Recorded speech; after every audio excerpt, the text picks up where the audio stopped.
Welcome to Flavor Text, a podcast where we explore the intersection between lore, story, and gameplay in Arkham Horror the card game. I'm CrabbyTerror8, and I'm joined, as per usual, by my fateful colleague, Kevling. Hello, Kevling. How are you? Fateful this time. I'm fine, thank you, mate. How are you? Good. Yes, I'm very well. And so it is now the first, second, or third day of autumn here. So the leaves are starting to, no, they're not, but the leaves don't usually turn red, but it's definitely cooling down a little bit. Where have you been? Well, it's starting to warm up slightly now. Yes. Yes. It is no longer in the single digits. Well, it says that it is 3 degrees at the moment, but it's definitely warmer than it has been. Yes. I'm not walking around with my great big hoodie on or whatever, snuggled up under the sofa. But things are. It's definitely more spring-like here in the UK. That's very nice. But with a shortage of fruit and vegetables, as we thanks to the joys of Brexit. Well, I think I was saying to you before, we're short on frozen potatoes here in Australia due to catastrophic flooding. In fact, we got off early. We got off easy. New Zealand had to declare its, I think, for the only third time in their entire history, a state of emergency due to flooding in Auckland. It was so bad. Wow. So it's kind of a slight miracle that most of New Zealand is still above water at the moment because they've really had it rough. So Wow. So anyway, enough with all that cheery stuff. What have you been doing gaming wise, Kevling? Gaming wise, I've been spectacularly poor on the old Arkham front. The only game I played was the latest League game, which I didn't do particularly well at. Yes. I've been introduced to a competitive two-player, well, not just two-player card game called Acroma. I think I was talking to you about it a couple of weeks ago when we did our playthrough. It's like a two-player card game in the vein of like Magic the Gathering or something like that, but without. It's not random booster packs. It's predefined sets of cards like Arkham, really. With then a bit of you buy a complete deck ready to play, but you can then do deck building. It's in this sort of fantastical realm where, in fact, it's set across 4 realms, of which Earth is the 5th that they've not touched on. I think there's a land of fairies, a land of dragons, trolls, and I'm going to get shot for not remembering what the 4th one is. I think it might just be the occult or something like that. I can't remember what the 4th one is. And in each, the art is absolutely amazing. It looks like Studio Ghibli works. Absolutely beautiful. And there's 2 ways to win. You have 30 what they call shards, which is your life, but it is also your currency for playing cards. So there's that balance between being able to play the cards you want, but also wanting to save enough life so that someone else doesn't steal it off you and defeat you. And you can win either by being the first person to get to 30 life or by getting your opponents down to 0. And you can play between 2 and 6 players, all round a big table, or choosing to attack each other rather than just one-on-one. And the decks as well are designed, they're either really colourful decks designed to build your life up, or really black decks designed to get other people's life down, or you can then start messing around with deck building and mixing them up. But no, it's really good. Our local game store was one of the first ones outside of the developer's hometown to actually stock it, and we've got a good scene going there. We had a tournament there on Wednesday with 20 of us playing.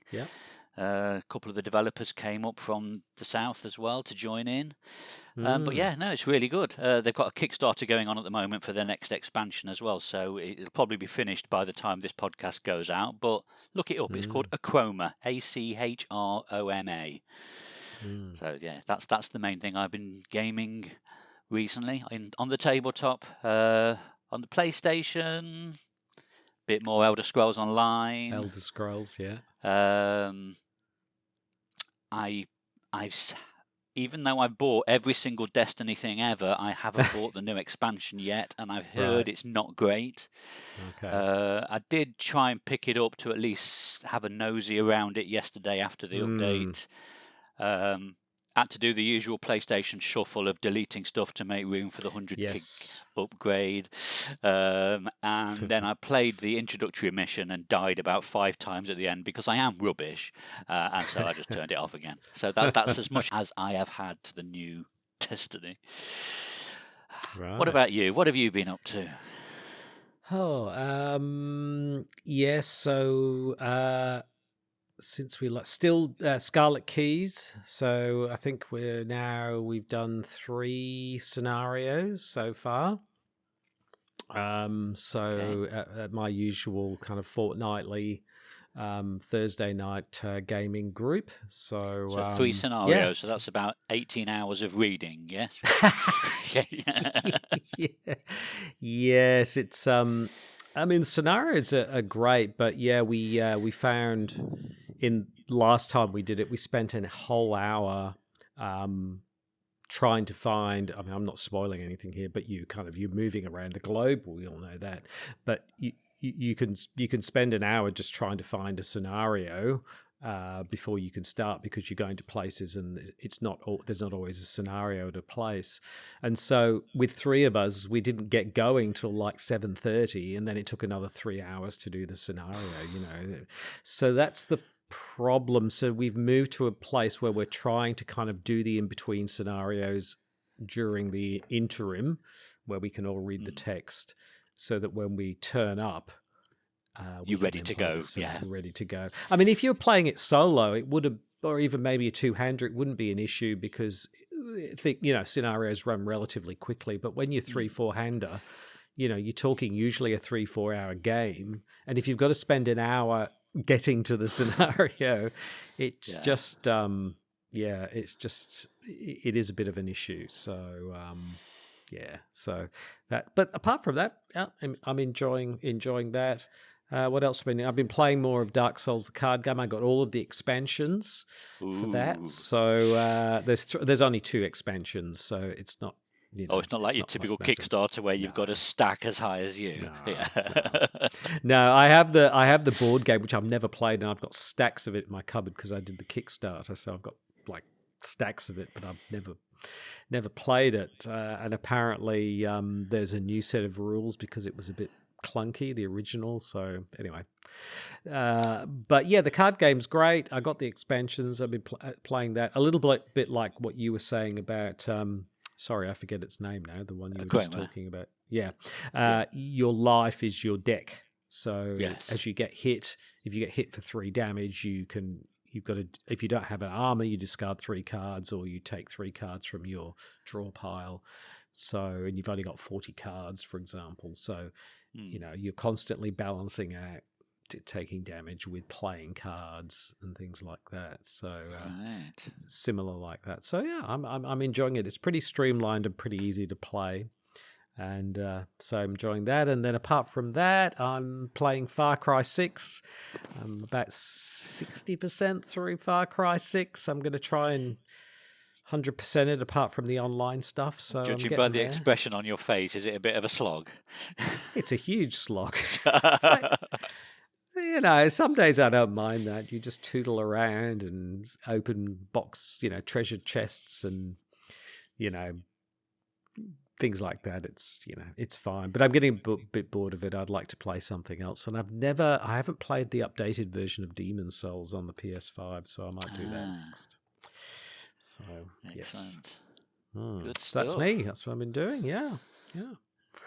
So, where are we at, Kevling? Where have we gotten to in the good old forgotten age?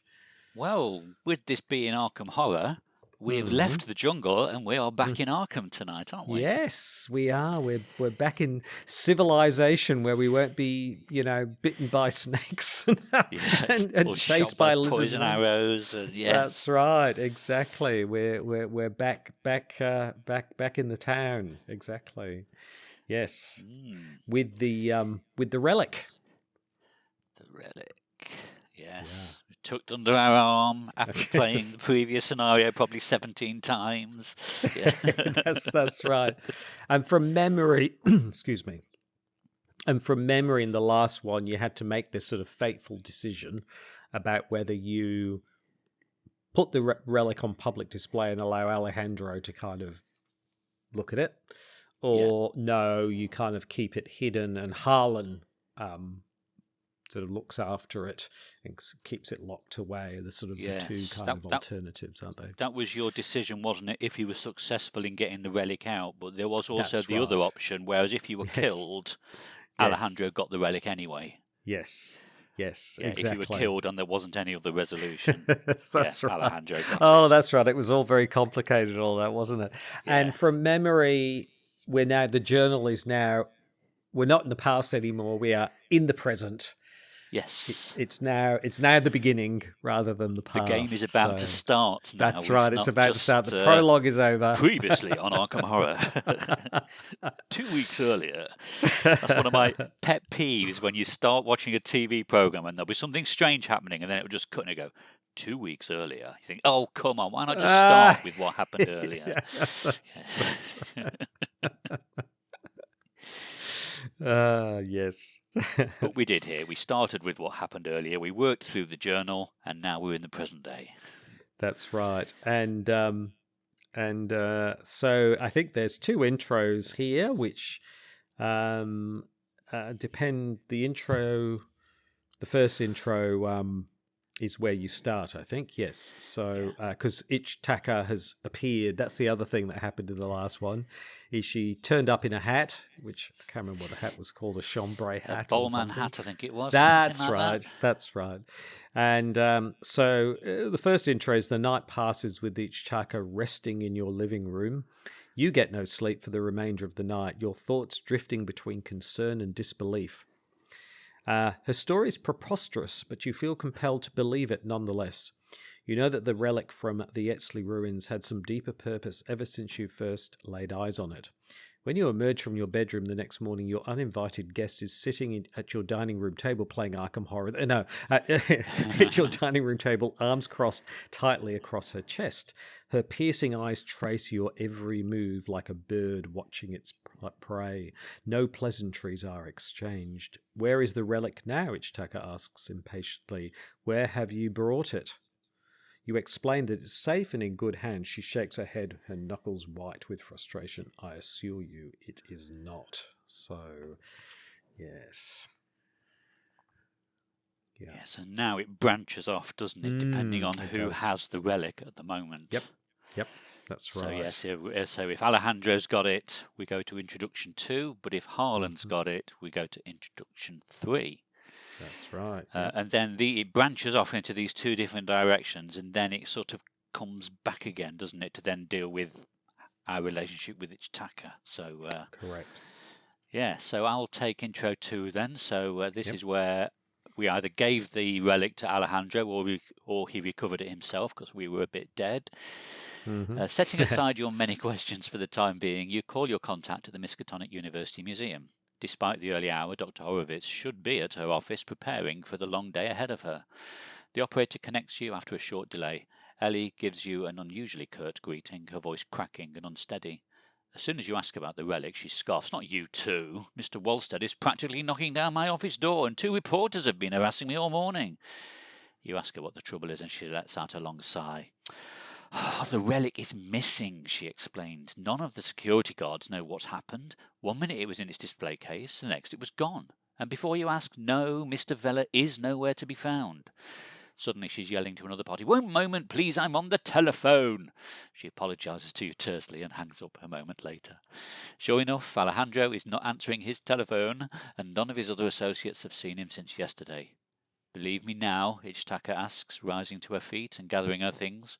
We've wasted enough time. Find the relic. Meet me back here tonight. Don't follow me. So then we've got to choose. Either you're not going anywhere until you tell me what's going on, or have it your way. But we'll come back to that decision, shall we? Shall we pick up intro 3 now and see what would have happened if it was with Harlan? Yes. So if it was with Harlan, it's a similar kind of situation. Just instead, it's setting aside your many questions for the time being. You call Harlan's office at the university. Though the sun is barely peeking over the horizon, you've always known him to be an early riser. The operator connects you after a short delay. Harlan's voice is shaky and rough. He cuts you off as soon as you ask about the relic. Don't, he barks. They're listening. They know I'm keeping it here. They have already taken Alejandro. You try to calm him down so you can ask him what he means, but he cuts the conversation short. I have to go. They're here. The line goes dead. Boo. Sure enough, Alejandro is not answering his telephone, and none of his other associates have seen him since yesterday. Believe me now? Ichitaka asks. You can imagine her rolling her eyes at the same time, can't you? Rising to her feet and gathering her things. We've wasted enough time. Find the relic and meet me back here tonight. Don't follow me. So, yeah. And the lead investigator must decide either you're not going anywhere or have it your way. So exactly the same two passive kind of and aggressive choices. Yeah, so yeah, the first branch is where's the relic, and then the second branch is are we going to talk to Ichitaka or are we just going to let us storm off? Yes, so exactly. Intro 4 then, you're not going anywhere until you tell me what's going on in both of those circumstances. Ichitaka grits her teeth and pauses. You expect her to refuse and leave without answering your questions, but surprisingly she relents. According to Ichitaka, her people have spent ages protecting the relic from interlopers who would use it for nefarious purposes. She speaks cryptically in half-riddles and tall tales, although she refuses to explain where her people come from and how they've remained hidden for so long. When pressed about the relic, all she says is that it controls the flow of time and that it must not be tampered with. It must return to its rightful place, she explains. Her gaze is relentless, unwavering. Do you understand? It cannot fall into the wrong hands. If you help me recover it, I will aid you in return.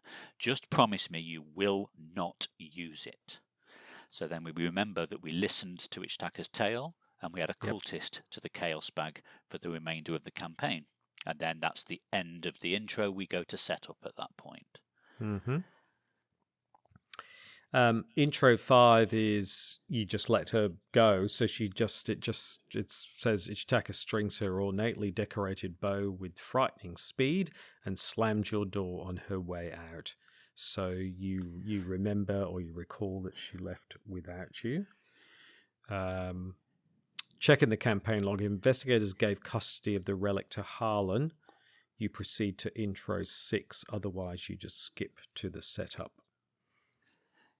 Yeah, so it's interesting. There's just a little extra leg on the flow diagram here, isn't it? Where it is. If it was with Alejandro, that's it. It finishes there. Yes. But if we gave it Harlan and we let Ichitaka go, then there's this extra paragraph. So shall I take that one? Yeah. Yep. Once Ichitaka has left, you consider her words carefully and recall the events that have led to this point. You did not trust Alejandro with the Etzi relic, and you let Ichitaka leave without questioning her. Are you just being paranoid? The investigators must decide. Choose one.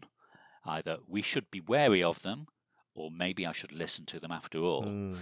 So if you should listen to them after all, you just go straight to setup, nothing happens. But if you think we should be wary of them, you then remove all the cultist and tablet tokens from the Chaos Bag and replace them with one Elder Thing token, and in the campaign log record that you are forging your own path. For the remainder of the campaign, each investigator cannot include Alejandro Vela or Ichitaka in his or her deck. Any time an investigator would be given the option to include either of them, you earn 2 XP instead. Proceed to setup. Interesting. Wow. So that's quite an interesting trade-off, isn't it? Because they're quite good. They're quite powerful allies to have.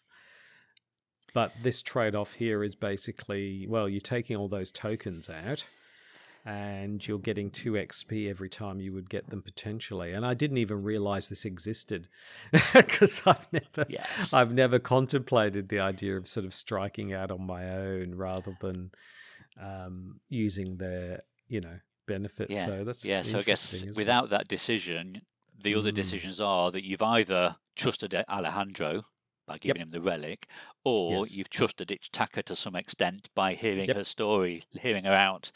But now you know, I'm not listening to either of you. Yes, right. Yes. So interesting. Very interesting. And I guess it would make, for some investigators, it makes more sense to go down that path. Some investigators are just naturally, Calvin, for example, doesn't strike me as the kind of dude who'd be trusting anybody. People like that. There's some investigators who seem a bit less trusting than others. So yeah. So then we go to setup, and setup is in terms of the layout. Setup is fairly straightforward, and it's actually quite familiar because it's basically taking some of the Midnight Masks locations and just chucking a couple of extra bits to it. So it's not overly complicated from that perspective, which is it's good. The layout's sort of fairly easy to put together. It's 5 locations from Midnight Masks, isn't it? And then a few new ones specifically for Threads of Fate. Exactly, and that's really it. So laying out the locations is fairly straightforward. The complexity, which is sort of Black Star's Rise level of complexity, is obviously the Act decks. Even the Agenda deck is really straightforward. It's the Act decks that can kind of do your head in a bit when the first time in particular. Yeah, so there's a whole page, isn't there, in the rule book called 3 Acts, 3 Threads. So for the first time, we're going to have more than one Act deck in play at the same time, and we can progress them all independently of each other. So essentially, the end result is we want to try and achieve all 3 of these acts. Yes. But obviously, events will conspire against us. It is Arkham, after all. Yes, exactly. And I mean, it is complicated the first time, but essentially, there's an A/B deck, there's a C/D deck, and there's an EF deck. But actually, there's essentially 6. There's six decks. And depending on the choices you've made, this is what I really like about this scenario, is that the combinations of those acts that you end up with is highly dependent upon some decisions you make at the moment, but also choices that you've made along the way as well. Yeah, so how shall we do this? Shall we just talk through each act deck in turn and how it's constructed? Or what do you think is the best way of dealing with this? Because we've not come across anything like this so far, have we? No, we haven't. I'm wondering whether it might be best to cover the locations and the agendas and get all of that out of the way, because that's all pretty straightforward, and then we can spend most of the podcast then just going through the various act decks. Yeah, you only have to look at the stack of cards, and it's 2/3 of the whole scenario is the act deck. Yeah. So it's absolutely bonkers. Yeah. Which explains really why the actual scenario itself is relatively straightforward, because there's very few new actual cards in here. Exactly. So, shall we start with the locations? Or did you want to start with the agendas, maybe? Maybe the agenda will sort of set the scene. Yeah, that's probably a good idea, isn't it? Yeah, it does set the scene, you're right. Yeah. So, Agenda 1A is called 3 Fates. So that marries up with the 3 decks, 3 acts, 3 threads that we were just talking about. You have 3 tasks before you and a limited amount of time before the trail goes cold. Where do you search first? As an action, you can resign. We don't want to risk taking too long, so you head to safety with the information you've gathered, and it's a 6 doom threshold on that initial agenda. With a rather mysterious picture of some hooded figures around a table with candles and skulls and scrolls. So that suggests there is some sort of behind-the-scenes skullduggery going on. Yeah. Very Midnight Masks. I mean, that was similar, right? There was the cult, and you were trying to uncover information about them. So it's a similar idea, just a more complex kind of take on it. Yes, exactly. So then, when you advance the agenda after those 6 doom, Agenda 1B, at the sun's peak.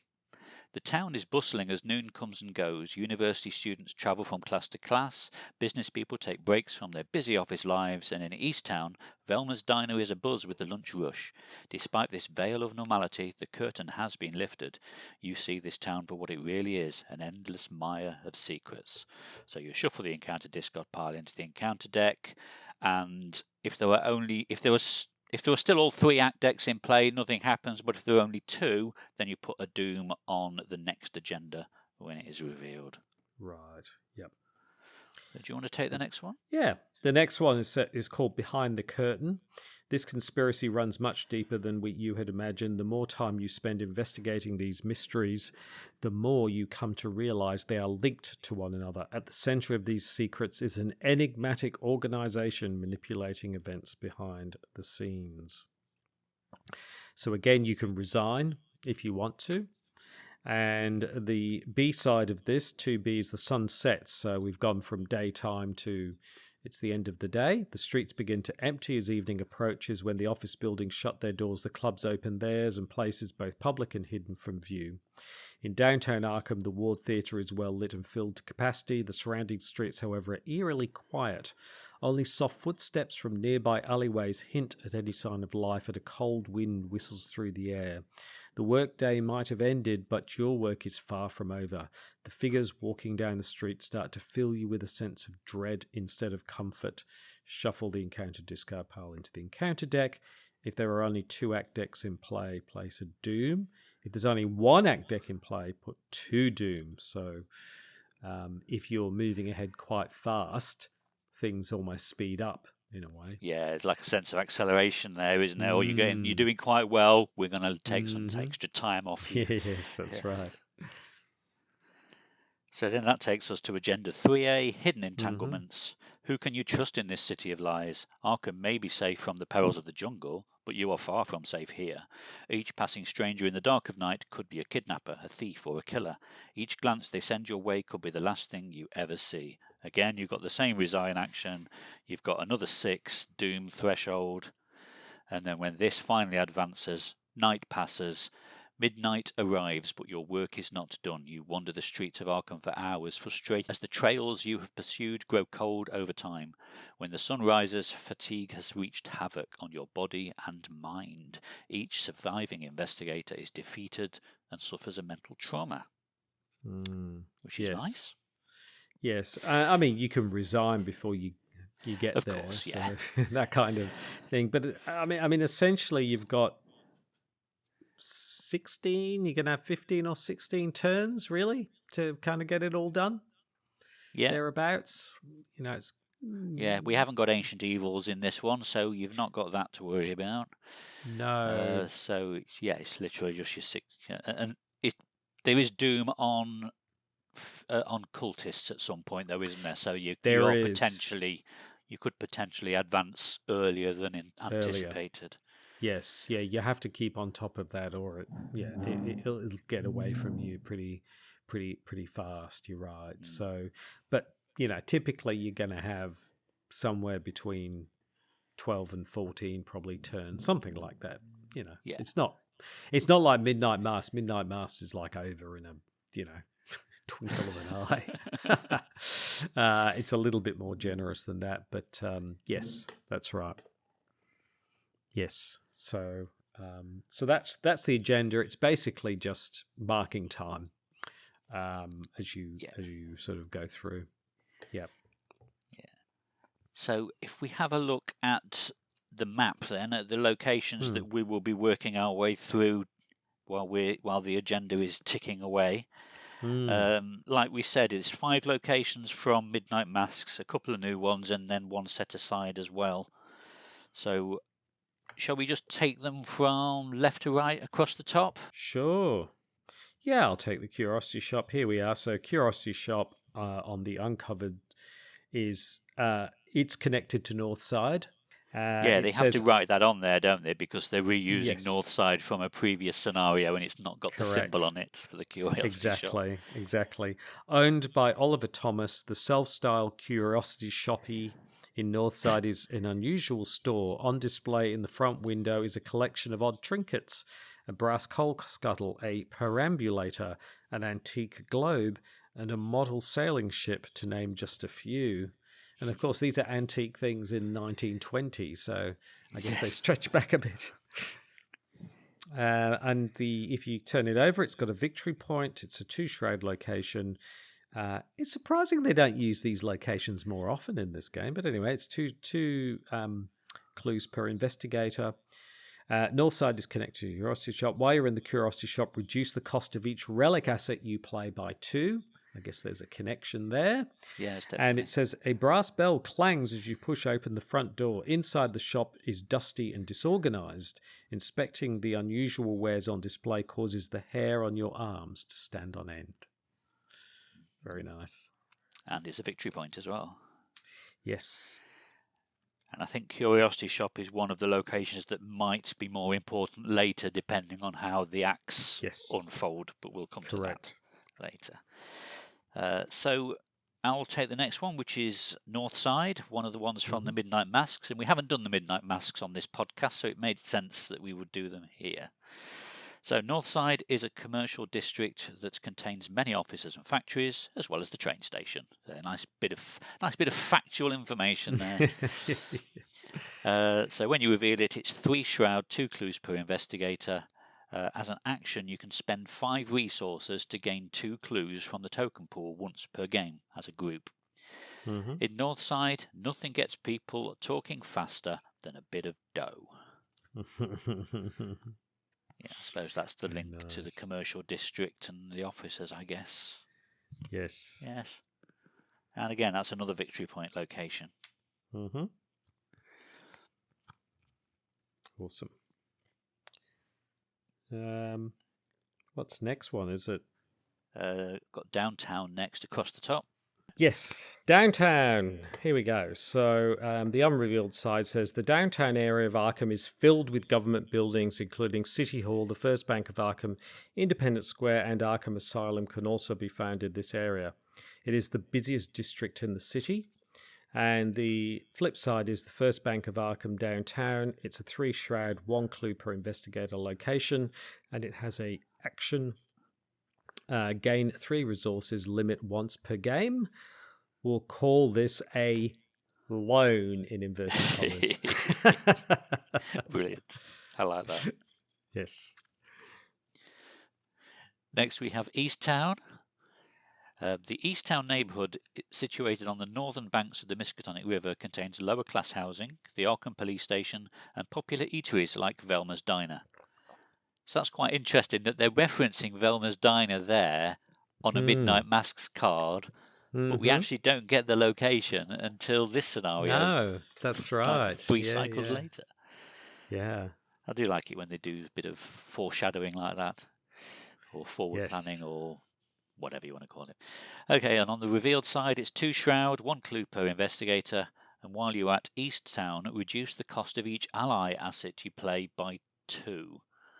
So I'm assuming it's because, I don't know, there's a lot of housing there, so it's easier to find your friends. People? I don't know. That's right. Yeah. Exactly. Your lower class friends. So only thing that live in lower class diner is lower class housing, or they're having food at the diner. Velma's Diner. Or they've just been arrested. Or it's one of your police friends. Yes. It would be really nice if they did an Arkham scenario with all of the locations, you know, like because this one location, has some. the full Arkham map. Yeah. So next is it River? It's Velma's, Velma's Diner. Velma's Diner, yes. So Velma's Diner is next. East Town is connected to Velma's Diner. Velma's is a staple of East Town, the perfect place to find a bite to eat, a strong cup of joe, and some interesting gossip. 2 shrouds, no clues here. It's kind of surprising there's no clues at Velma's Diner. You'd think this would be one place you can pick up all kinds of information, but East Town is connected, as we said. You can take 3 actions here. You kill some time at the diner and listen to the conversations of the patrons around you. Gain 2 clues from the token pool. Limit once per game. A bit of warmth in an otherwise dreary town. So yes, you get no clues from investigating, but you can listen in on conversations and that kind of thing. And it's not a group limit, is it? It's limit once per game, so that means each investigator can do it, doesn't it? Yes. But obviously, it's quite thematic, really. You kill some time. Yes, you spend your entire turn, 3 actions, just sitting there listening, Yes. but you get 2 guaranteed clues out of it. Yeah. Yeah, I like that. Okay, the next one we've got is Miskatonic University. Mm-hmm. So on the unrevealed side, Miskatonic University is one of the most prestigious colleges in the Northeast. The university library is famous for its collection of occult books maintained by the esteemed Dr. Henry Armitage. And on the revealed side, it is 4 shroud and 2 clues per investigator. And as an action, you can search the top 6 cards of your deck for a tome or a spell card and add it to your hand, and then shuffle your deck. So I guess that fits in with it being a university with a large library. Yep. Get your tomes out. The campus is quiet and lonely. Several of the buildings have been left unlocked for students and faculty working late into the night, and there's a victory point there as well. Yes. And of course, Henry Armitage starred in Dunwich, didn't he? He did, didn't he? Yes. Yes. Yes, he had an interesting time, didn't he? Yes. I'll take Rivertown, yeah? So Rivertown here, the banks of the Miskatonic River are lined with docks, warehouses and small shops in a district aptly named Rivertown. It's a low shroud, only 1 shroud, but 1 clue per investigator. The other thing that's important to note about Rivertown is it's traded Arkham and Central, and that's important if you get a particular card in the encounter deck. I think that's Wings the of only Darkness. central location, isn't it? Yes. There is something unsettling about the water of the Miskatonic River tonight. It ripples and bubbles as though something were moving beneath the surface.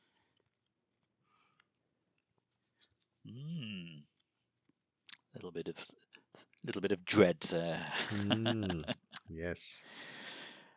Okay. Then we also have the town halls that set aside, but it probably makes sense to come back to that when it gets referred to later. Yeah, that's right. Yes. So now the fun begins in trying to explain how we build these act decks, doesn't it? Yes. So, I mean, there's essentially sort of 6 options. So maybe what we do is just take it in turns to take, starting with the ABs and just sort of work through a thread, right? Yes. A thread of fate, so to speak. A thread of fate, yeah. Yes. Funny that. Right. Shall I pick the first one up then, AB? Yeah, go for it. Yeah. So each of the 3 act decks is themed around a decision you've either made or the way the game played in an earlier scenario. So this first one, the AB deck, is based around who has the relic. Yep. So the way all of these act decks are structured is there's 2 different ones.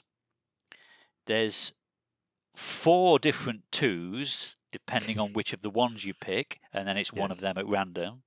Yes. And then there's 2 3s that naturally follow on from the 2s. So it literally all boils down to the decision or history, and then a bit of randomness. Yes. And when you say it like that, it sounds a lot more straightforward, but there's a lot of cards, isn't there? So first of all, then let's if Alejandro has the relic, then you use Act 1A, the relic is missing. Yes. So the Etzley relic was last seen in the display case in the Etzley exhibit at the Miskatonic Museum. Ichitaka fears that the relic could be used for terrible purposes if left in the wrong hands. You must recover it. The objective is only investigators in Miskatonic University can spend the requisite number of clues as a group to advance, and that number of clues is 1 per investigator. So our first objective there is to get some clues and get to the university, because because if Alejandro had the relic, that's where the relic should be. But we know from those phone calls that it is now missing. Yep. When you advance that act, that reveals the Etsley exhibit location that gets put into play. It has the plus symbol, which means I just need to get my locations back out again. I've just filed them all away. The plus location is going to be connected to the university, is it? No? Yes, Yes, it is. yes, it is. It's connected to the university. Because it's in the university. Because it's in the university. That makes total sense, doesn't it? Yeah. So we put that into play. Yeah, Go on. exactly. Yep. No, I was just going to say this is because we gave it to Alejandro. He set up this public exhibition with Dr. Horowitz, and now, he's gone. Yeah. And then when you look at the art on that card, you've got all of these exhibits in glass cages, and then there's a spotlight on this raised one in the centre of the room with nothing in it. No, exactly. Dun, dun, dun, dun. So this is a 3-shroud location with 2 clues per investigator. So yeah, as I said, as revelation, you put it into play. While you're investigating at the Etsley exhibit, though, there's a forced effect that effectively, if you reveal one of the symbol tokens or the tentacle, you have to take a horror. Yep. And there is a victory point for revealing all of the clues there. Yep. So that goes into play, and then at random, one of the 2 at the exhibit acts will be in play. Yes. So they've both got the same text on the front. Yep. One of the museum security guards, a man named Drew Walker, recognises you from your prior work with Alejandro and Dr. Horowitz. Look, I ain't supposed to be letting anybody in the exhibit, but coppers don't know nothing when it comes to this. Hokum, I don't know why I'm doing that accent. Well, it sounds very Cockney, doesn't it? And lets you pass. If anyone asks, you slipped in here while I was using the John, all right? Don't take any wooden nickels. Don't take any wooden nickels. What's that supposed to mean? I wondered that as well. Don't take any wooden nickels. I wonder if it's a thing. Let me Is it look that up. Yeah, I'll carry on reading while you look that up then. Yeah. So the objective is only investigators in the Etsley exhibit can spend the requisite number of clues as a group to advance, and it's 2 clues per investigator. And as luck would have it, there are 2 clues per investigator in the exhibit. So as long as you're there, get the clues, spend the clues, advance. Here we go. According to Wiktionary, the phrase "don't take any wooden nickels" is a US slang or saying. Do not permit yourself to be cheated or duped. Do not be naive. Yeah, that makes sense then. They don't take any fake money. Yeah, it's the same thing. Don't let anyone fool you. Yeah. Okay. So, as I said, there are 2 different versions of this at the exhibit, and all of these pairings of the Act 2 in each of the 3 Act decks all follow the same pattern. One of them will lead you to a location. One of them will lead you to enemies. Yes. So we've got 2 choices here. Not 2 choices, sorry. 2 random B-sides. One of them is you search the exhibit where the relic was to be on display, looking for signs of where it may have been taken. Though you find no concrete evidence, on the ground near the exhibit entrance you do notice several recent scuff marks made by men's shoes. You ask Drew, who was the last to see the exhibit after Alejandro left. Some suits, government types, he replies. They had clearing to see the exhibit from Mr. Wolstead, the curator. It's far from proof of the relic's location, but it's a lead, hopefully one that will point you in the right direction. Put the set-aside town hall location into play. If it was already in play, add 1 clue per investigator to it, and attach the set-aside relic of ages to the town hall. If there are 2 or fewer Act decks in play, add an additional 1 clue per investigator to the town hall, and advance to Act 3A, find the relic. Yep. For the alternate version of that Act 2B, you search the exhibit where the relic was to be on display, looking for the signs of where it had been taken. As you search, you notice a shadow crawling along the wall. It quickly flits out of sight, and heavy footsteps echo through the halls beyond the gallery. Could it be that the culprit is still here? You give chase, but the hooded figure has a lead on you and quickly escapes from the museum. At least now you have a trail to follow, and you won't stop until the relic is yours again. Search the encounter deck, discard pile, and victory display for a Brotherhood cultist, and spawn it at the location farthest from all investigators. Heal all damage from each Brotherhood cultist in play, and attach the the Relic of Ages to the Brotherhood cultist farthest from all investigators. And then similarly, if there are 2 or fewer act decks in play, add 1 doom to the Brotherhood cultist with the attacked Relic of Ages and advance to 3A, recover the relic. So either the relic is in the town hall because the government types took it, or the relic is in the hands of a cultist. Yes. So then that takes us on to our Act 3, either find the relic or recover the relic. Yep. So it's find the relic if it's at the town hall, recover the relic if the cultists have got it. Yes. So find the relic. You believe you have discovered the relic's whereabouts. Now you must scour this place from bottom to top in order to find it. While Relic of Ages is attached to a location, that location gets +2 Shroud. And if it's attached to a location with no remaining clues, advance. Mm-hmm. So then on the B side, bearing in mind that this find the relic could also be triggered by the other set of acts. That's right. It basically says if it was attached to the town hall, follow this. If it's attached to the curiosity shop, follow that. So if it's attached to the town hall, which is this set of cards, after an hour searching Arkham's town hall, you notice a faint blue glow emanating from underneath the door to the city planner's office. You break into the office without being noticed. The relic is lying on his desk along with a map of the city that is covered in strange markings and iconography. Why is it here? The investigator nearest to the town hall takes control of the Relic of Ages, remove the remainder of the AB Act deck from the game. If another Act card is in play, continue playing, otherwise proceed to Resolution 1. And we'll do the curiosity shot when we do the other half. Yeah. Do you want to read out the town hall as well? Oh yes, so the town hall itself is downtown is connected to town hall. Arkham's town hall is quiet, unassuming building near Independence Square. A small clock tower protrudes from the sloped rooftop. The numbers faded from years of disrepair. When you reveal it, it's 4 Shroud and 1 Clue Player Investigator. And previously it said that isn't the didn't it have a higher Shroud while there was a relic attached to it? Am I remembering that wrong? No, yeah. So it's a +2 Shroud. So that's going to be a 6 Shroud location now when the relic's there. Wow. So forced after you enter the town hall, if you have 4 or more cards in your hand, choose and discard cards from your hand until you have 3 cards in your hand.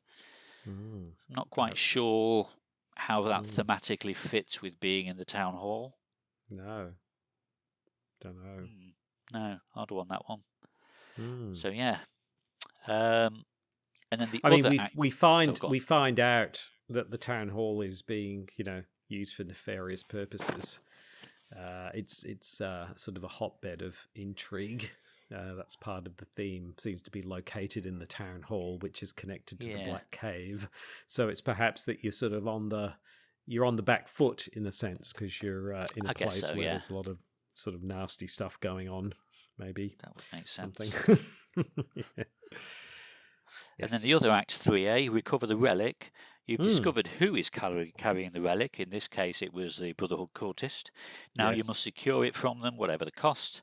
While it is attached to an enemy, that enemy gains +2 per investigator health. And as an objective, when the enemy the relic is attached to leaves play, advance.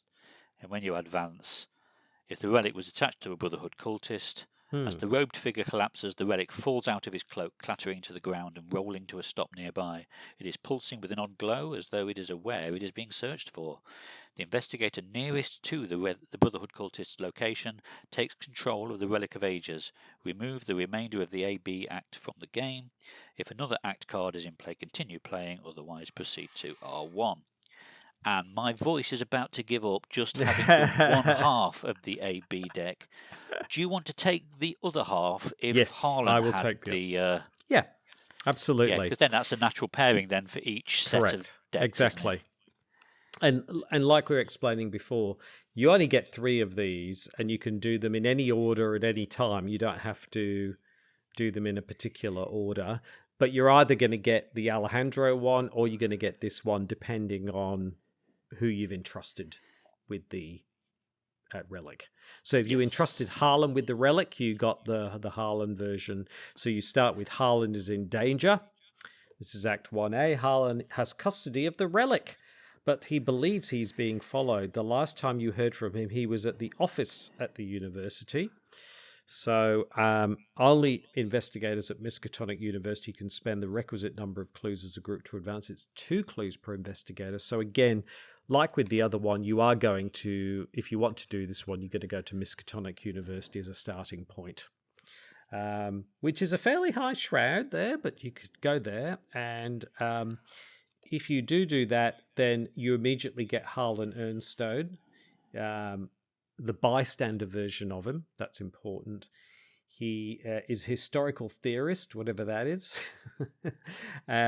You put him into play in East Town. So whilst you're at Miskatonic University, you put him at East Town. Also, it's got discard the top 3 cards of your deck. Parley, you can try and snap Ernstone out of his daze. Test 4. So it's quite difficult. We found this. You got to discard 3 cards from your deck. Then you got to parley at a willpower of 4. If you succeed, you put a clue on him. So that's the sort of thing that you've got to do. But at the moment, you haven't got there yet, but you just put him in East Town. It says when you find him, Harlan is babbling incoherently and won't respond to anything you say. So he's sitting babbling away in East Town. And you move to Harlan's Curse. And there's 2 versions of Harlan's Curse, 2 random versions. And they both have the same text. There's no sign of Harlan in his office, but one of the assistants in the administration building informs you that he took the day off and went to his home in East Town. If there are 2 clues on Harlan Ernstone, you must remove them and immediately advance. So basically... 1 clue per investigator. Sorry, 1 clue, yes. clue per investigator. Sorry, yes. Yeah. So basically, you've got to get yourself over to East Town and parley with Harlan. Basically, not party with Harlan, parley with Harlan. Now, this is where there's 2 alternative versions. On one of them, it's one is fighting, and the other one is more. You'll see that. So one's called safekeeping.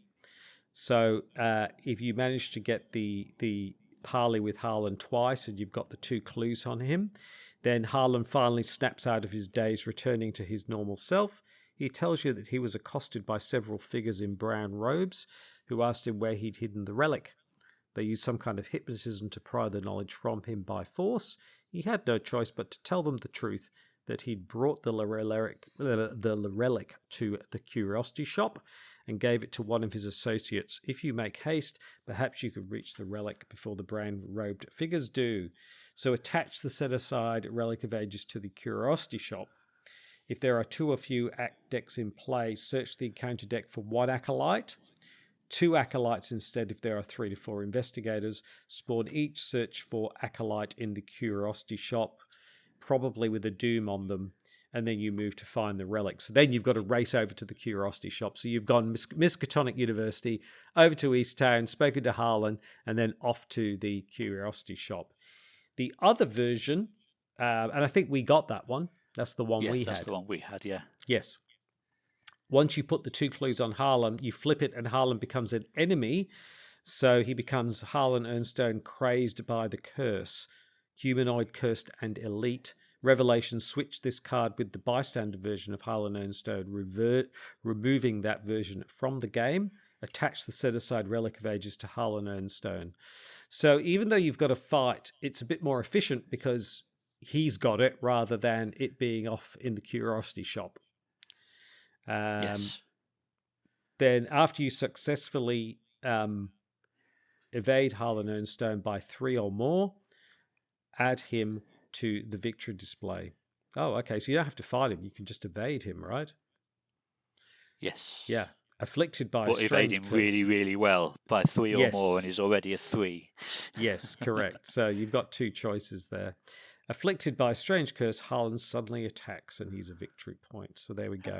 I'm kind of disappointed they used the same art It's not like Yeah, in the party yeah. in Carcosa where you got the horrific version of each party guest. That's exactly the same art. Never Yes. mind. He's So, attacked. He's attacking you while he's sat there in his chair yes. with a glazed expression on his face. Yeah, exactly. He looks like he's updating his Facebook profile or something, really, doesn't he? That's what he looks like. Yes. Um, so, if you're running off to the curiosity shop, you get to find the relic. And so in this version, sure enough, the relic is tucked away in a corner of the shop storage room, hidden from sight. Investigators nearest the curiosity shop take control of the relic pages. Sorry, did I read the front? I don't think I did. So you believe I've already read the front relic's because these whereabouts. two Yes. were Yes, the same. that's right. The same. Yeah. So basically, it gets +2 shroud. You've got to if there are no clues on the curiosity shop, advance basically. Yeah. Yeah, and we accidentally gamed that, didn't we? Because we'd already got all of the clues from the curiosity shop at the point that spawned, Yes. and so we got the relic immediately for free, didn't we? Without having to do anything. Exactly, and it's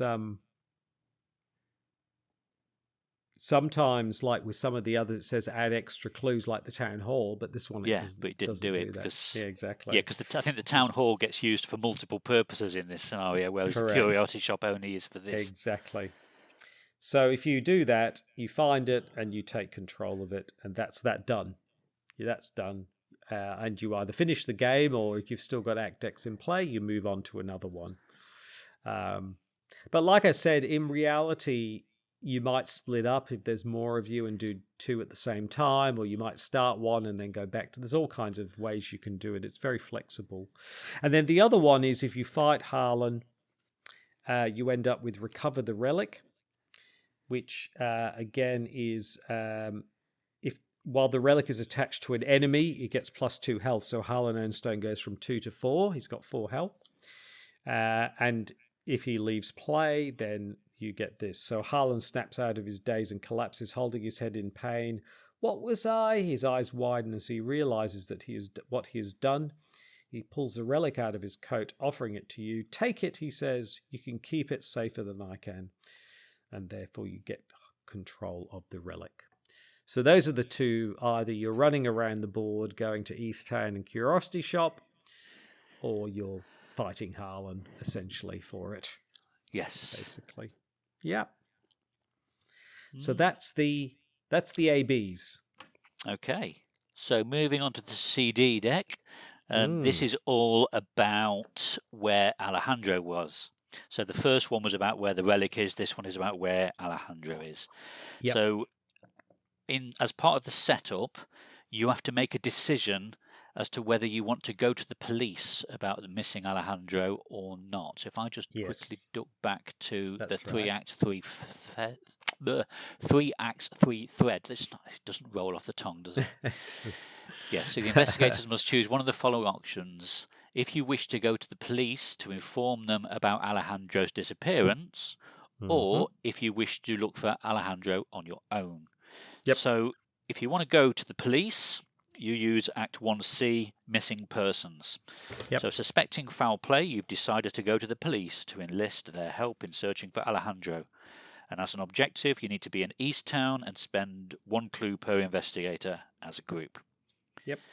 When that advances, funnily enough, because we are heading to the police station, that reveals the police station. 3 shroud, 2 clues per investigator. It's connected to East Town, and as an action in the police station, you can search the top 6 cards of your deck for a weapon card, add it to your hand, and then shuffle your deck. Not quite sure why it's easier to find your own weapon while you're in a police station, but maybe they won't mind so much because you're helping them on the hunt, perhaps. I don't know. Yeah, it seems a bit strange you'd get your weapon out in a police station. Yeah. But anyway, I know what you mean. So here's my Mauser. Yeah. What do you think, police? It is my flamethrower. That's right. My lightning gun. Right. Act 2C then. Just like the other decks, it's a random choice of 2. during the setup. They both have the same front at the station. The police station might be open to the public in theory, but getting your story heard by the proper authorities requires a bit more finesse than you imagined. So as an objective, investigators in the police station can spend 2 clues per investigator as a group to advance. So there's 2 different versions, as I said. One of them in Shadow Talons. None of the police officers have seen Alejandro, and they don't seem interested in helping you find him. It's only been a couple of days, he'll turn up, they say. They give excuses, trying to avoid filling out a report. Finally, just as you're about to leave in frustration, a homeless man being held for disorderly conduct grabs your elbow. "I saw him," he drawls. The man you describe. "I saw him in the sky, carried in its clutches." He describes a faceless winged creature, while the officers nearby chuckle and roll their eyes. The man is clearly drunk, but could it be he's telling the truth? Search the encounter deck, discard pile and victory display for a hunting night gaunt and spawn it in the location farthest from all investigators. Heal all damage from each hunting night gaunt in play. Attach Alejandro Vela to the hunting night gaunt. What is it? It's like a tongue twister. 3x, 3 threats, and hunting night gaunt. Furthest from all investigators and advance to Act 3C. Alejandro's plight. So this again is a similar pattern to what we saw in the first deck. Yes. Whereas the other one is reveals a location called train tracks. Put train tracks into play, attach the set-aside Alejandro Vela to train tracks, advance to Act 3C, Alejandro's prison. North side is connected to train tracks. It's a 3-shroud, 1 clue per investigator location. And as an action at that location, we can spend a clue to draw 4 cards, limit once per game. Again, I'm not quite sure how that fits thematically with being on the train tracks, but no. One of the police officers claims to have seen Alejandro down by the train tracks, flanked by several robed figures. So then, based on whichever of those 2 random ones you have progressed, you either go to Alejandro's plight, if it was the hunting night gaunt that got him, or Alejandro's prison if he's at the train tracks. So Alejandro's plight, you believe you have discovered the identity of Alejandro's kidnapper. The identity. It was a hunting night gaunt. Now you must fight to rescue your companion. While Alejandro Vela is attached to an enemy, that enemy gets +2 per investigator health. And if the enemy he is attached to leaves play, we advance. So when you advance, if it was a hunting night gaunt, he collapses to the ground along with the winged creature's body. He coughs and rises to his feet, shaking. That beast, it had me in its clutches. Who knows where it was taking me? The investigator nearest to the hunting night gaunt takes control of Alejandro Vela. Remove the remainder of the CD deck from the game. If another act is in play, carry on. Otherwise, resolution 1. Whereas if he was at the train tracks and it's Alejandro's prison. You believe that Alejandro is held captive somewhere in this location. You must rescue him. While he is attached to a location, that location gets +2 shroud, so that bumps the train tracks up to a 5 shroud. Objective, if Alejandro Vela is attached to a location with no clues remaining, advance. So when you advance, if it was the train track option, after searching up and down for nearly an hour, you hear a voice coming from one of the storage cars. Sealed inside is Alejandro murmuring to himself. "Thank goodness," he exclaims as you enter. "I was just trying to figure out why they brought me here." The investigator nearest to the train tracks takes control of Alejandro. Remove the rest of the deck. Carry on if there's any other acts in play. Otherwise, resolution 1. So that is the first half of the CD deck. That's right. The second half is you decide to strike out on your own and see if you can find Alejandro on your own rather than going to the police. So this version of Act 1C is search for Alejandro. You've decided to search for Alejandro on your own, believing you'll have a better shot at finding him without involving the police. And I think this is the one we did. We sort of struck out on our own. I think we did, yes. His hotel is in East Town, so you begin your search there. So you head off to East Town. You have to spend at East Town 1 clue per investigator to advance. And if you do that, Henry DeVoe is on the back, a friend of Alejandro's. He's a bystander. You put him into play in Velma's diner, and we'll talk about what you need to do when we get there. So So that just a bit like with the previous one where we had Harlan. This one's Henry DeVoe that we get, and then you've got two versions here. Friends in high places. You can't get into Alejandro's hotel room, so you decide to question several of the occupants in the neighboring rooms. One of them informs you that Alejandro had been meeting often with an acquaintance of his, a government official named Henry DeVoe. They tend to meet nightly at Velma's diner. Perhaps you should pay Henry a visit. If there are two clues on Henry DeVoe, you must remove them and immediately advance. And to do that, so you've got to get yourself over to Velma's diner. Then, as an action, you can choose and discard a card from your hand. Then parley with him to discuss Alejandro's whereabouts and test 3 intellect. If you succeed, put a clue on this card. So, you lose a card and then you've got to test 3. Henry sits at the counter sipping a cup of black coffee. So you've got to get 2 clues on him. Now, again, it's a bit of a random one, which one that you get, because there's two versions.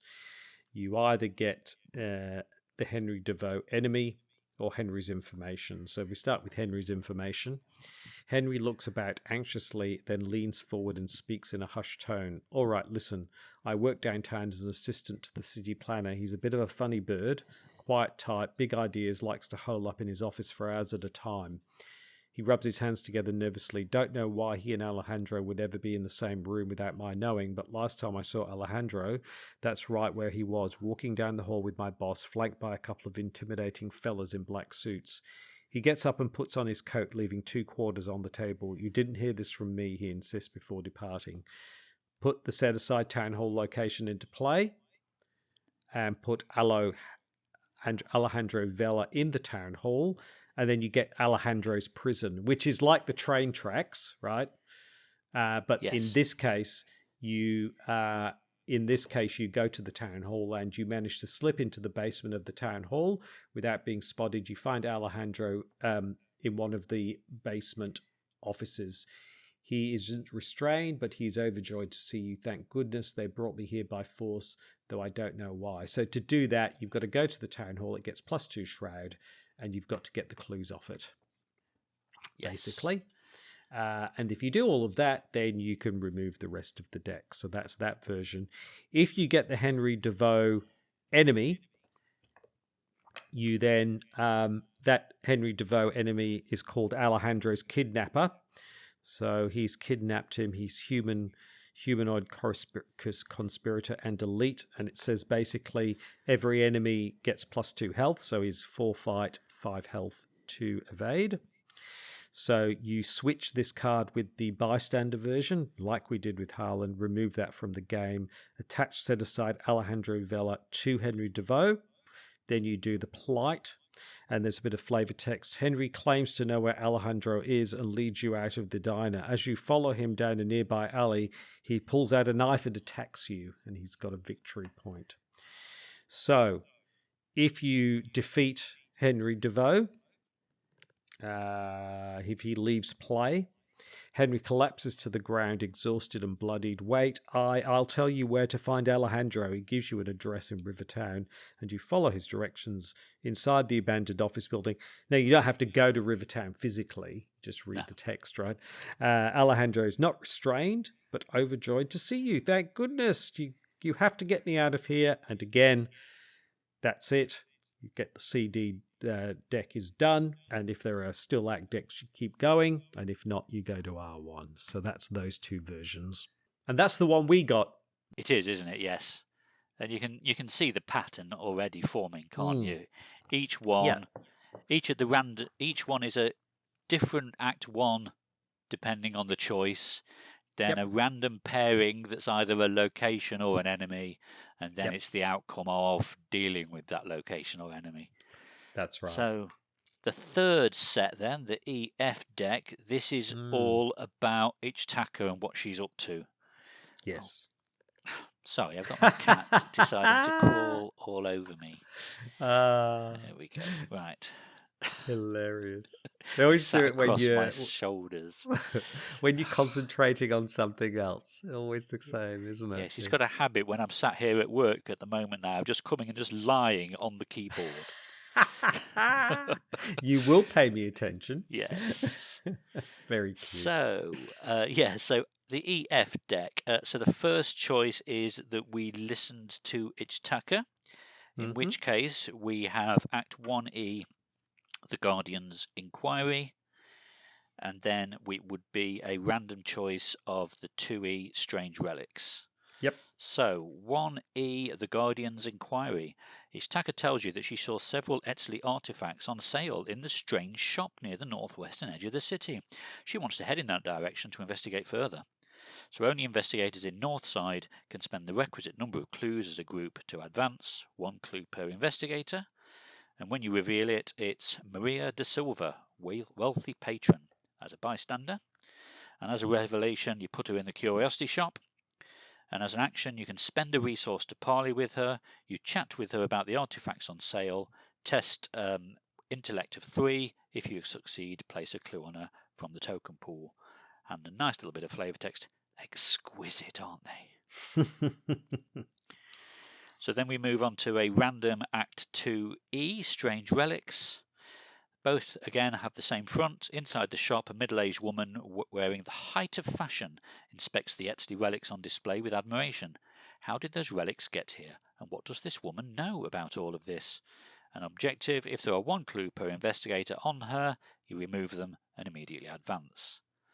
So it should be no surprise now what's going to happen at this point. So option 1. Random choice 1. Maria takes a puff from her cigarette before responding to your questions. She tells you that she overheard some well-to-do patrons putting down several outrageously pricey bids on the Etzli artifacts. I don't even know where these artifacts came from, but these people seem to know exactly what they were looking for, she claims. Perhaps if you follow this trail of money, you'll uncover more about this mysterious group that operates in Arkham's shadows. Remember that both Downtown and Rivertown are Ichitaka's destinations.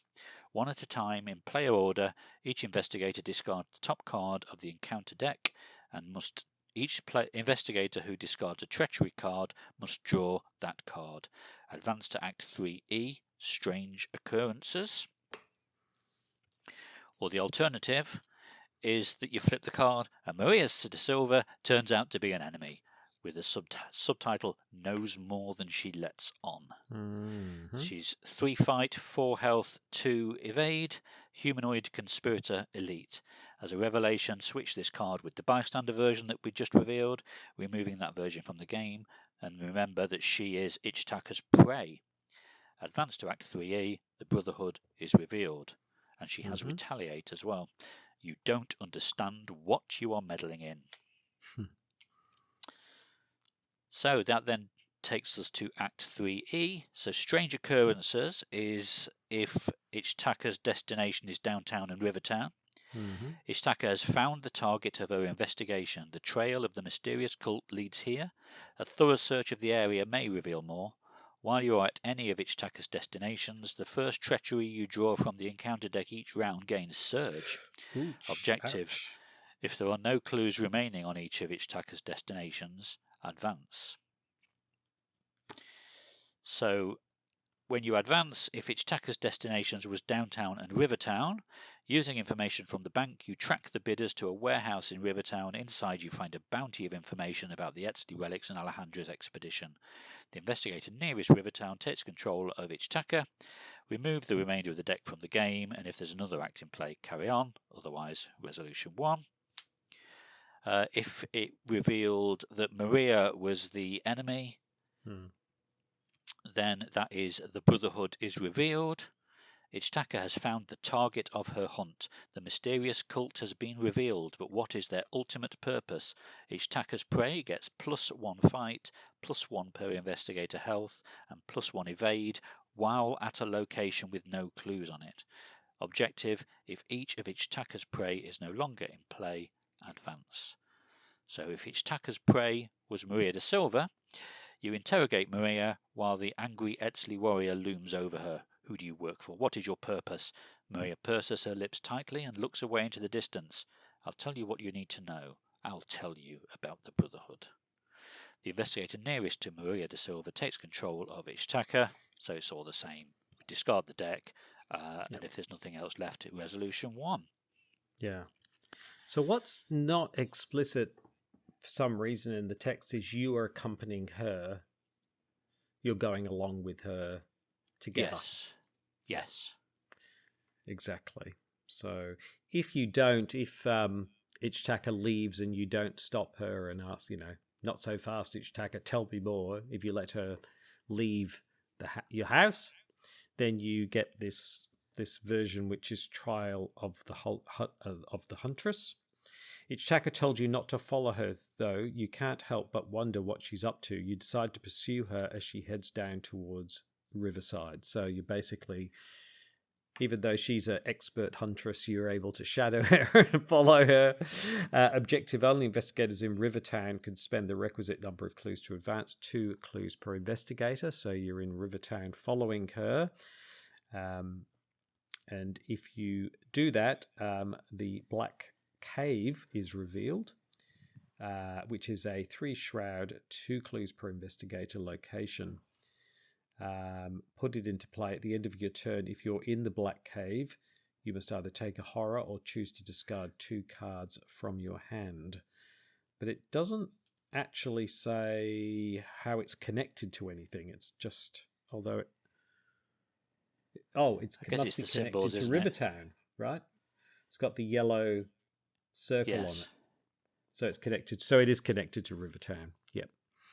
And then you've got the 2 Caves of Darkness versions, which are identical on the front, and you get one of these randomly.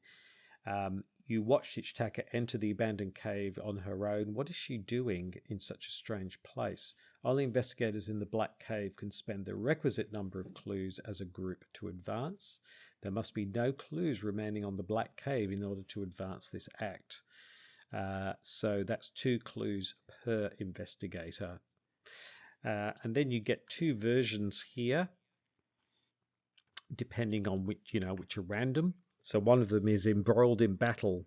As you search for your companion, a piercing cry echoes through the cave, spurring you onward. Deep within the cave, you find Ichtaka in the midst of a battle with several robed figures. She fires an arrow from her bow, striking one of the figures in its chest, then ducks behind an outcropping of rock as she sees you enter.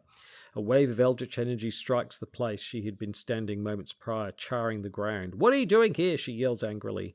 Shuffle the encounter discard pile into the encounter deck and discard cards from the top of the encounter deck until a cultist enemy is discarded. 2 if there are 2 or fewer act decks remaining. Spawn those enemies in the Black Cave.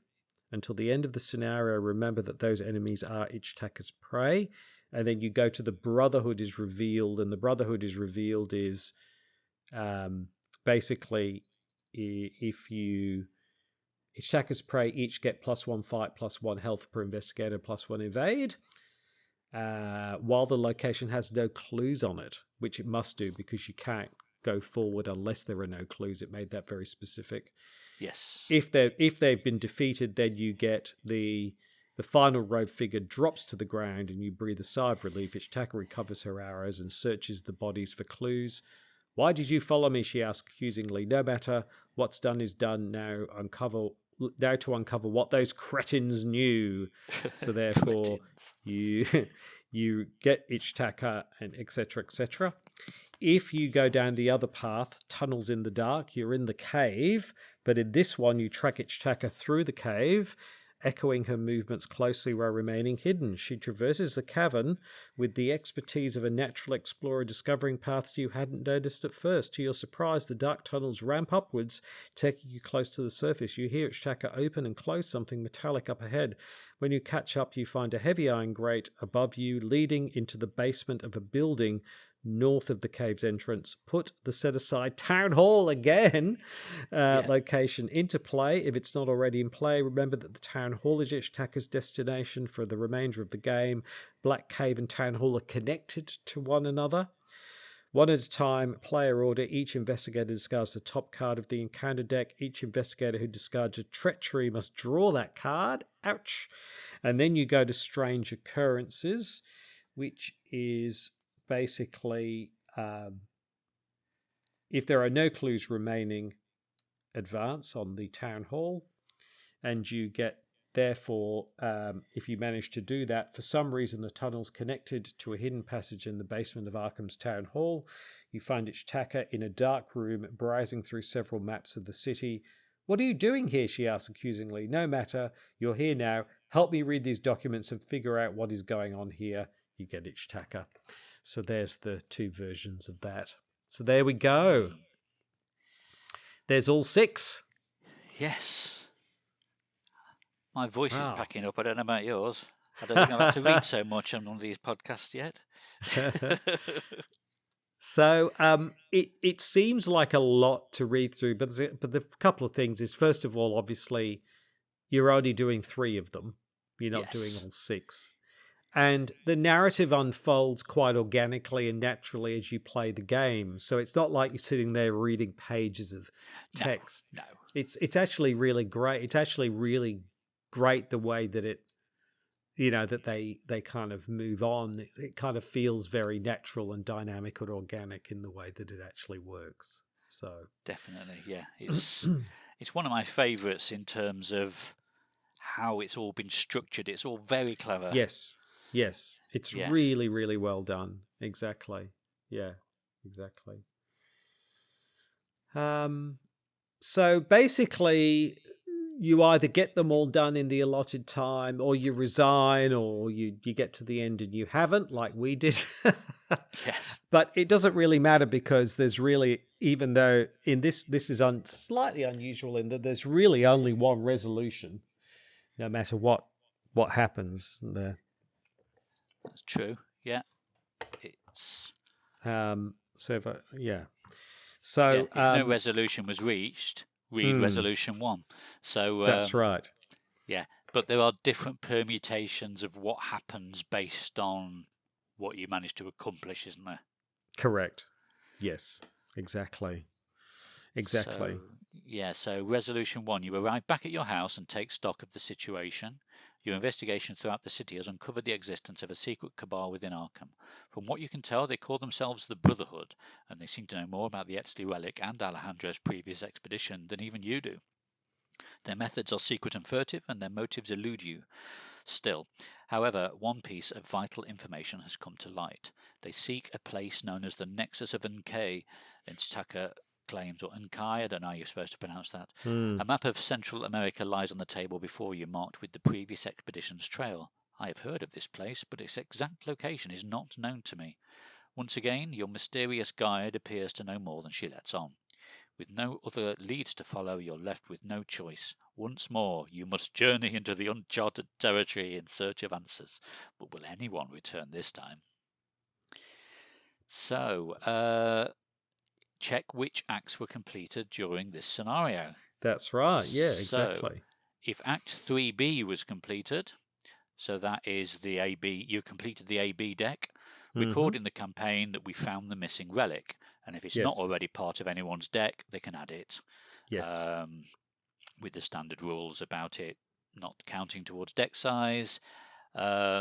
Anytime the owner of the relic leaves the campaign for any reason, choose another investigator and add it to that investigator's deck.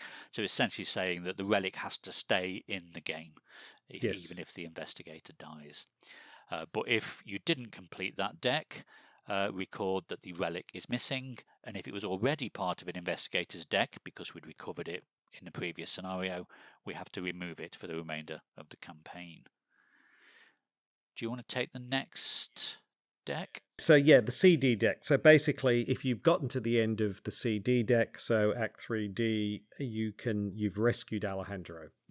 If you didn't, then he's missing, basically. And if you manage to rescue him, he's in your deck, or one of the investigators. And then yes, so that's that version. Yeah, and then the EF deck is similar. So if we've completed the EF deck, record that we have now forged a bond with Ichtaka, and we can add her to our deck. Otherwise, we put that Ichtaka is in the dark, and we don't. Yes. And Yes. then the lead investigator gets the Expedition Journal, which is a new card. It's a 2-cost asset with 2 pips, intellect pips, item and tome. So, and it's you may take an additional action during your turn, which can be used to explore, only used to explore. And it has some very enigmatic flavor text. Sunday, July the 12th, 1925. What have we done? Yes. So, yeah, and interestingly, somebody flagged that comment up on Facebook yesterday, yes, didn't they? And we both chimed in yes. on the conversation. But Yes. yes, so that's a relic of the previous scenarios, really. Up until this point, everything has come from this expedition diary, hasn't it? The expedition journal. Exactly. And that's probably one of the last entries in it. What have we done? Yes. We took the relic. Should we have? Yeah. So this time falls between finishing the second scenario and getting back to Arkham. Yeah, it falls between those two. So It's like, what have we done? Oh my goodness, we should have never gone on this bloody expedition in the first place. Exactly. And then you get the Victory X value and an extra experience point. And an extra XP for each act we completed. Yes. Yeah. So that's quite nice. And then it's really moving into resupply and going back into the jungle. Actually, it's an additional XP for each Act 1 card that was completed. So all we had to do was start each of the acts.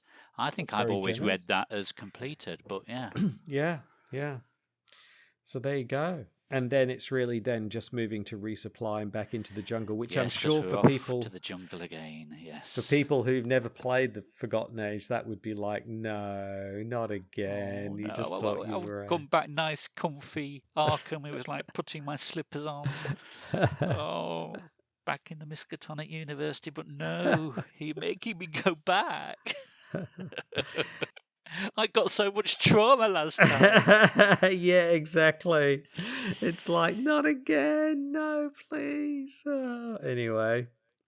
The nexus of just on that though, there's this thing that you've got to head back, but it's a little bit weak that you would have to go to this nexus of Nikai, particularly if you've got the relic. If you didn't have the relic, you could kind of go, well, they could have written it that that's where you've got to go because the Brotherhood are there and we've got to get the relic, right? Because that's been the whole thing. The relic cannot fall into the hands of the Brotherhood. If you've got the relic, your motivation for doing anything has got to be pretty limited. You know what I mean? Like, okay, although, there's this nexus, but in the intro though, Ichitaka did say that it's got to be put back. We shouldn't have it, and we definitely shouldn't use it. But yeah, but this is a new place, right? This isn't even the old place. It doesn't quite follow, does it? No, it just, I know it says, oh, well, there's no other leads to follow, so you've got no choice. But it just feels a little bit like, particularly since, going back to the jungle was pretty terrible. It feels like a bit of a weak reason to have to go back in, particularly if you've got the relic. I could understand if you'd lost the relic and you have to really go and get it. Right, yes, because but it just feels a little bit weak, I think. Yeah, yes, but anyway, very video gamey name too. The Nexus of Nikai. Yes, I always pronounce it like Mr. Mackey in South Park. Okay. So there we go. So. What did you reckon to that scenario then? Oh, I think it's brilliant. I think it's a masterclass, this one, of in-game narrative. Classic, isn't it? It is. Yes, it's a little bit of a pain to set up, but unlike Black Star's Rise, it is a masterclass in using narrative in-game in a way that they kind of have moved away from a little bit, because they've moved towards, in more recent campaigns, to large slabs of exposition and then just play the scenario. Whereas what this does is has almost very little exposition, and the story unfolds much more organically within the game itself, which is much easier to follow in some ways than just giving people like 4 paragraphs of text to read as a background and then an afterwards, and relatively little in the actual scenario itself. And I think this works so much better when it's like this. Yeah, so. It's a little unintuitive in the setup. Yep. Trying to get your head around how you need to construct each of those act decks, because the way it's worded, it's like, don't take all of these cards out, whereas it would be much more straightforward if it says use these 3 cards. And it just, correct. In my head, it was quite unintuitive the way it was worded, an incredibly a wordy way of saying you just need these 3 cards in each deck. But apart from that, once you've actually constructed the deck, like you say, the story then just unfolds naturally just by playing the game. It does. And the way there's different permutations of locations you need to go to and people you need to interrogate or attack, and it all can potentially unfold differently every time you play it as well.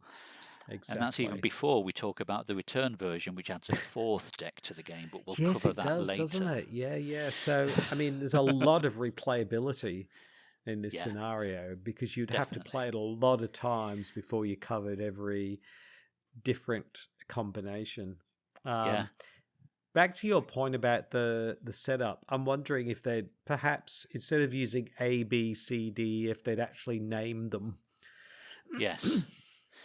Yeah, I've always found that number letter convention to be unintuitive anyway.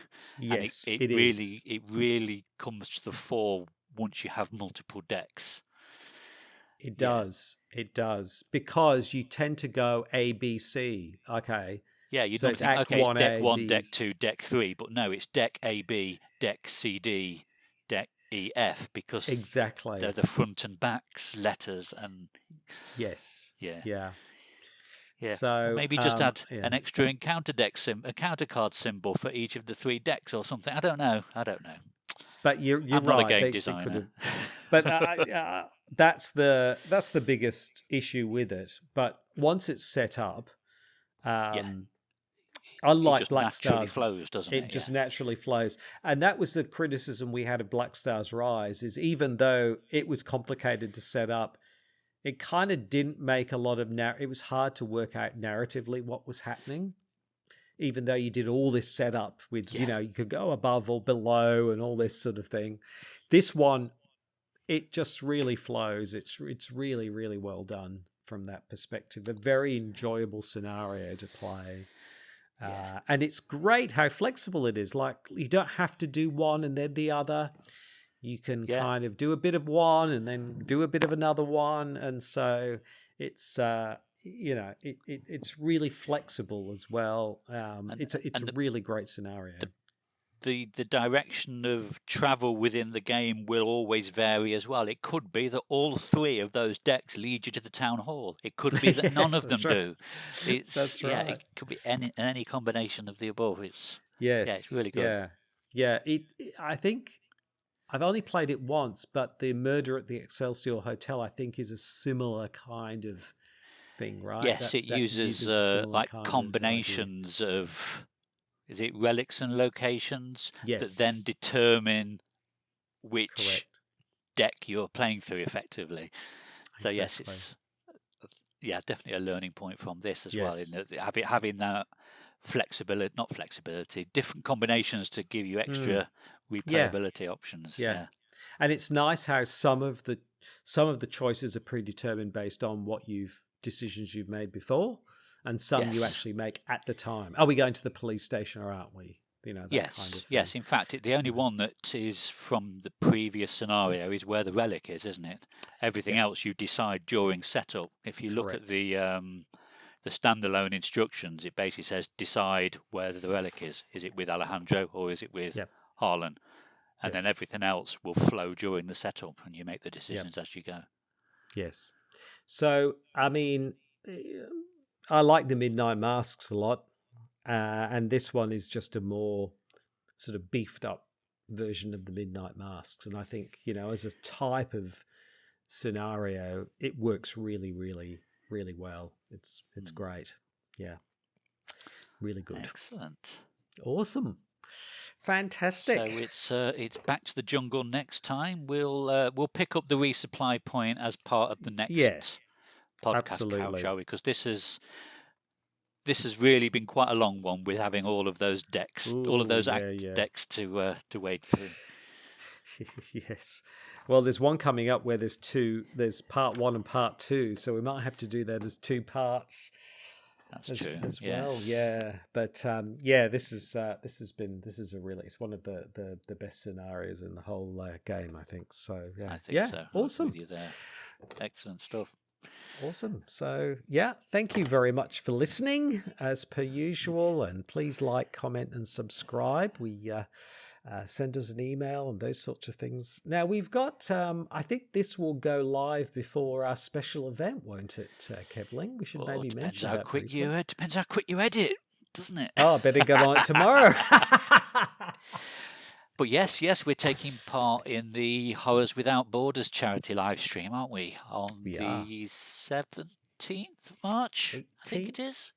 18th, something like that. 18th in the US, anyway. Yes. Time zones. Yeah. And we're going to do something. We're not going to do another podcast. We're doing something a little bit special, aren't we, Kevling? What are we going to be doing? We're looking at our favourite bits of flavour text from all of the campaigns we've covered so far. Yep.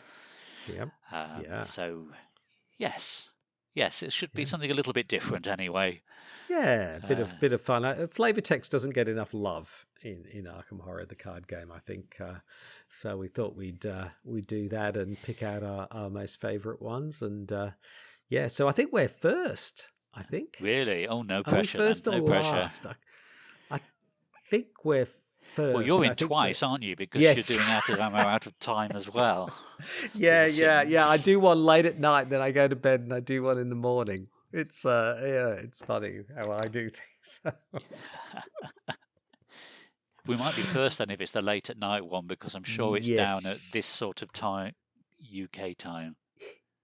I think. Yeah. Yes, exactly.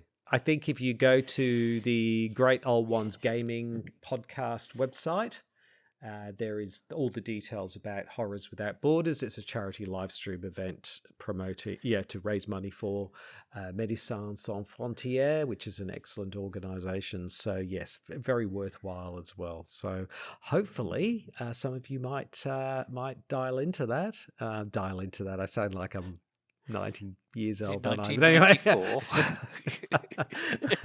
And so anyway, we're looking forward to that. But until next time, I'm CrabbyTerror8. And I'm Kevling. See you later. Bye. Bye. So as usual, thank you for listening. We're on all the major podcast platforms, so please subscribe on your podcast service of choice. And if you have any feedback, you can email us on ftextpodcast@gmail.com or on Twitter @TextFlavor. So on behalf of Crabby Terror and myself, thanks for listening, and we'll see you next time. Bye.